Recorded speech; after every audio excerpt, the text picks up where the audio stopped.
वतीने आज इथे आमदार निवास या स्थळामध्ये इथे कार्यक्रम करण्यात आला।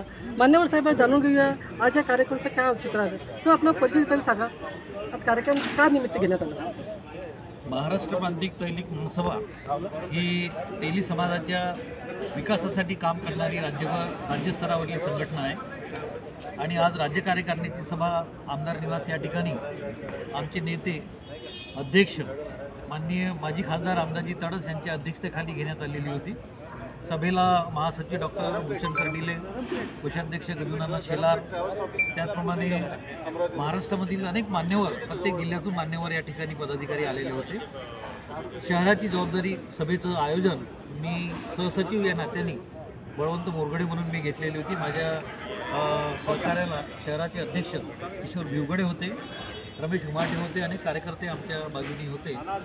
सभेचा उद्देश हा आहे की अनेक पक्ष तेली समाजावर अन्याय करण्याचा प्रयत्न करतात आणि राजकीय क्षेत्रामध्ये सुद्धा अन्याय होतो। एकमेव खासदाराची तिकीट आम्हाला मिळाली होती वर्धेतून अध्यक्षांना, परंतु सर्व लोक एकत्र येऊन आमच्या अध्यक्षांचा विरोधामध्ये काम केलं आणि त्यांना निवडणुकीत पराभूत व्हावं लागलं। अनेक पुढे भविष्यामध्ये विधानसभा निवडणुका आहेत, स्थानिक स्वराज्य संस्थांच्या निवडणुका आहेत। या निवडणुकांमध्ये समाजातील तरुणांना, जे भरपूर तरुण आहेत, राजकारणामध्ये ज्यांना इंटरेस्ट आहे, आवड आहे, अशा समाजातील तरुणांना प्रतिनिधित्व मिळावं हा आमचा प्रामुख्याने उद्देश आहे। आणि समाजातील लोकांना जर वेगवेगळ्या पक्षांनी, सगळ्याच पक्षाचे लोक आमच्या संघटनेत आहेत, भूतपूर्व लोकांना जर प्रतिनिधित्व दिलं नाही तर समाज त्या पक्षांच्या विरोधामध्ये कार्य करेल अशा प्रकारचा ठराव आम्ही त्या ठिकाणी घेण्यात आलेला आहे। दुसरं, संताजी महाराजांच्या नावाने आर्थिक विकास मंडळ स्थापन करावं हा एक ठराव आम्ही त्या ठिकाणी घेतला। दुसरा, एक तेलघाना महामंडळ स्थापन करावं हा एक ठराव आम्ही त्या ठिकाणी घेतलेला आहे।